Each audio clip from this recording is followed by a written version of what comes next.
Buenas, el día de hoy vamos a ver lo que son los polinomios de interpolación de Hermite. ¿Ok? La idea es la siguiente. Entonces, dados x sub 0 hasta x sub n números distintos, en algunas aplicaciones no solo uno tiene estos valores, que eran los que teníamos antes, sino también los valores de las derivadas, de la primera derivada, por ejemplo. En este caso, sería de la siguiente forma. Tenemos ciertos valores de x, desde x0 hasta xn, y tenemos sus imágenes, desde y0 hasta yn.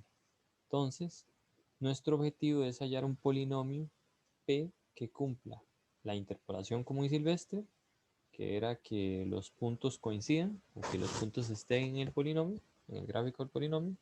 Y lo otro es que estos valores z0 hasta zn, que son las imágenes de la primera derivada, también coincidan, ¿ok?, en esos puntos. Estos son entonces, por ejemplo, la derivada en x0 debería coincidir con z0, que es el valor de la derivada. ¿Ok? Una solución para este problema se da por medio de la interpolación de Hermite, definida en esta sección. ¿Ok? Entonces, aquí tenemos un teorema de existencia, que es el siguiente. Si tenemos x sub 0 hasta x sub n puntos, desde x sub 0 hasta x sub n números reales, con x sub y diferente x sub j, o sea, todos distintos.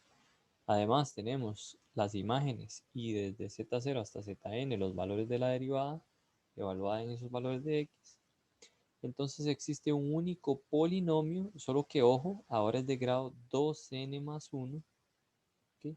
O bueno, a lo sumo 2n más 1, tal que cumple que los puntos pertenecen al polinomio, la imagen y preimagen, y las imágenes y preimágenes de la derivada también coinciden. Bien, una solución para este problema es el polinomio de interpolación de Hermite, que viene dado por esta fórmula. Entonces aquí vamos a calcular p sub 2n más 1, que es de la forma, es la sumatoria de k igual 0 hasta n, de una función que se llama h sub k de x por yk, más k sub k de x de zk, donde este hk de x es la función que ya habíamos visto antes, L sub k de x al cuadrado por 1 menos 2 por la derivada de esa función LK por x menos xk. Y esta función k sub k de x es el LK elevado al cuadrado por x menos xk.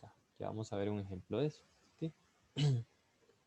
HK y HK perdón, H sub k y K sub k son polinomios de grado 2n más 1. Bien. Algunas cosas importantes es que si i es distinto de k, h sub k es igual a 1, perdón, es igual a 0, y si i es igual a k, h sub k es igual a 1, y la derivada es 0.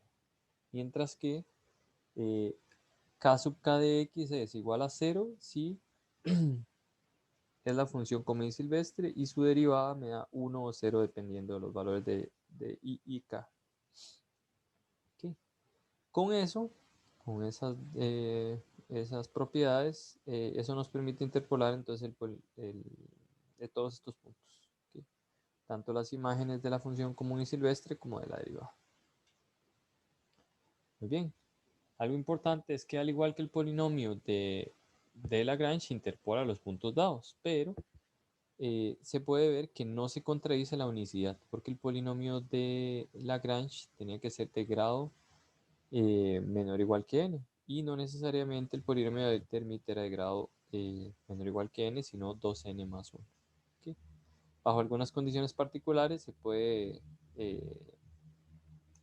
se podría tener que el polinomio de Lagrange y el polinomio de Hermite sean iguales. Ok, entonces vamos a ver un ejemplo. Si tenemos una función definida desde menos 1 a 1 en R, para la cual tenemos la siguiente tabla o los siguientes datos: k igual 0, 1 y 2, x1 es menos 1, 0 y 1, perdón, x0 sería menos 1, x1 sería 0, x2 sería 1, las imágenes y las imágenes de la derivada. Entonces hay que determinar el polinomio de Hermite utilizando los datos de la tabla y encontrar una aproximación para la función. Okay. La segunda parte depende de la primera, entonces vamos a hacer primero el polinomio de Hermite. Lo primero que hay que hacer es encontrar los L's, que es exactamente con las mismas fórmulas que hacíamos antes. ¿Okay? Aquí estaría el L0, entonces x menos x1 sobre x, x0 menos x1. Este es x menos x2 sobre x0 menos x2. Y no hacemos la multiplicación y nos da este polinomio. Similarmente con L1 y L2. Ahí los tenemos. Después de encontrar los L's, tenemos que calcular los L'. Los L' entonces serían los polinomios que teníamos anteriormente y los derivamos. Aquí están las cosas. Y no solo eso, sino que si vamos a la parte de arriba, podemos ver que la derivada la tenemos que evaluar en x sub k. Entonces, L' de 0 lo evaluamos en x0, que es menos 1. L' de sub 1, L1, perdón, prima, habría que evaluarlo en x1 y L sub 2 prima habría que evaluarlo en x2. Aquí están. Esos son los valores que me dan.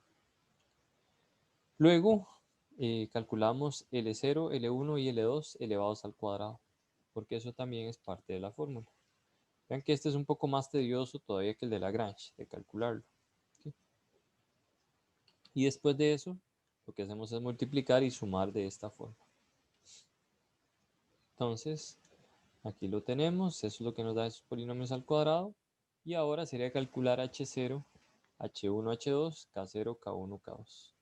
H0 me da, es esta fórmula que está acá, entonces era L0 al cuadrado por 1 menos 2, L sub 0 evaluado en X0 por X menos X0. Se hace todas esas operaciones y nos queda este polinomio. Hacemos lo mismo con H1, con H2, ven que lo único que cambia es esto y las evaluaciones.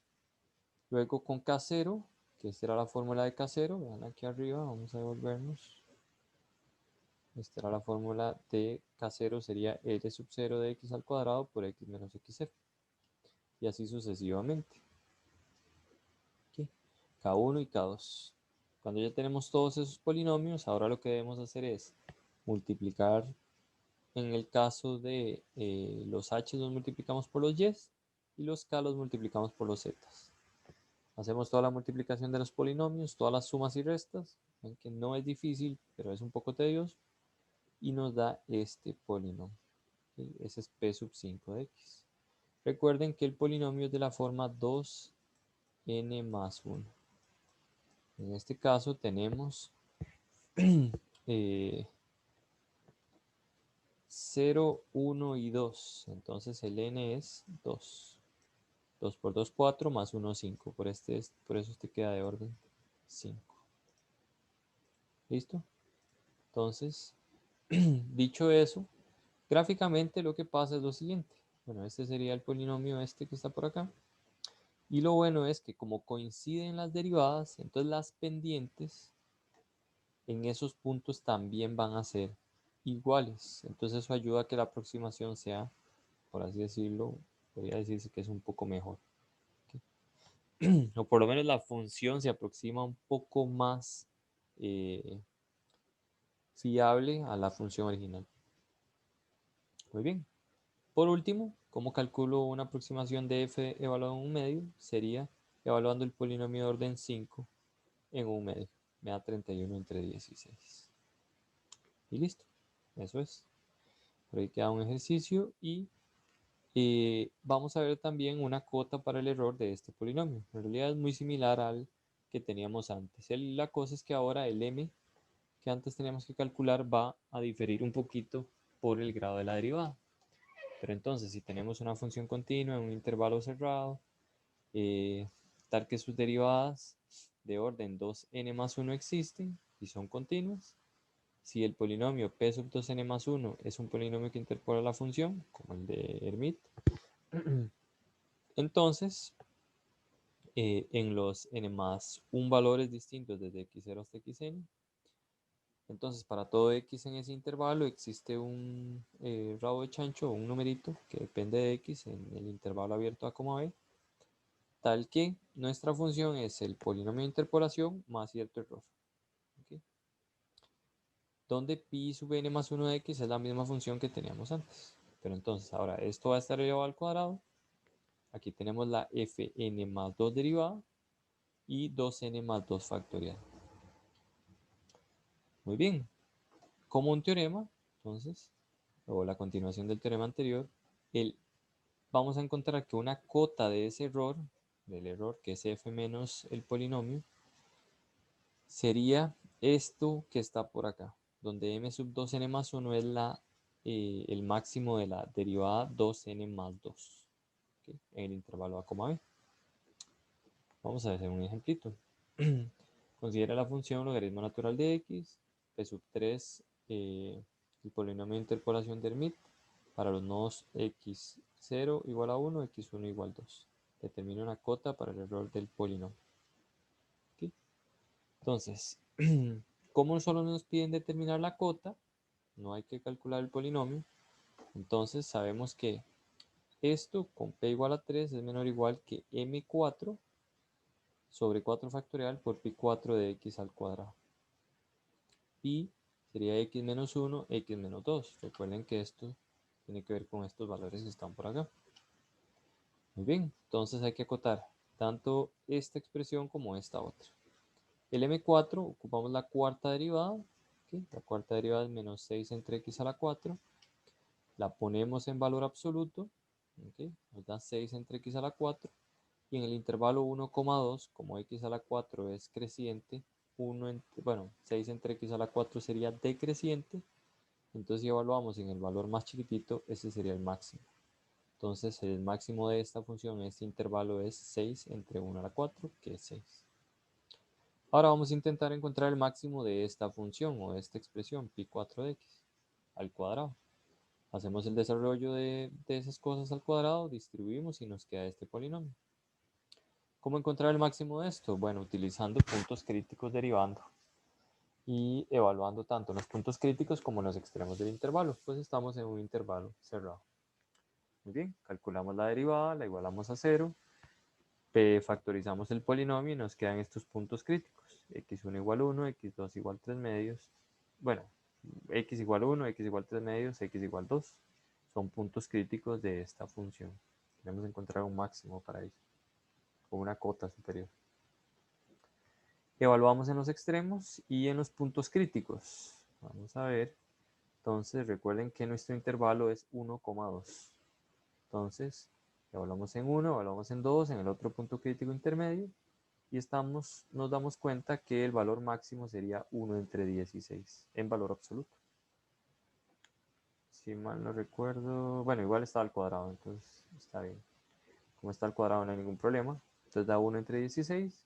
Entonces quiere decir que pi 4 de x al cuadrado es menor o igual que 1 entre 16 en este intervalo. Por lo tanto, una cota del error sería 6 entre 24, porque recuerden, teníamos esto era menor que 6, el 24 es del factorial y todo esto que está aquí es menor que 1 entre 16. Haciendo la multiplicación respectiva nos queda que una cota del error es 1 entre 64. Muy bien. Y eso sería, por ahí queda un ejercicio para que lo tengan presente. Muy bien, nos vemos en el próximo video.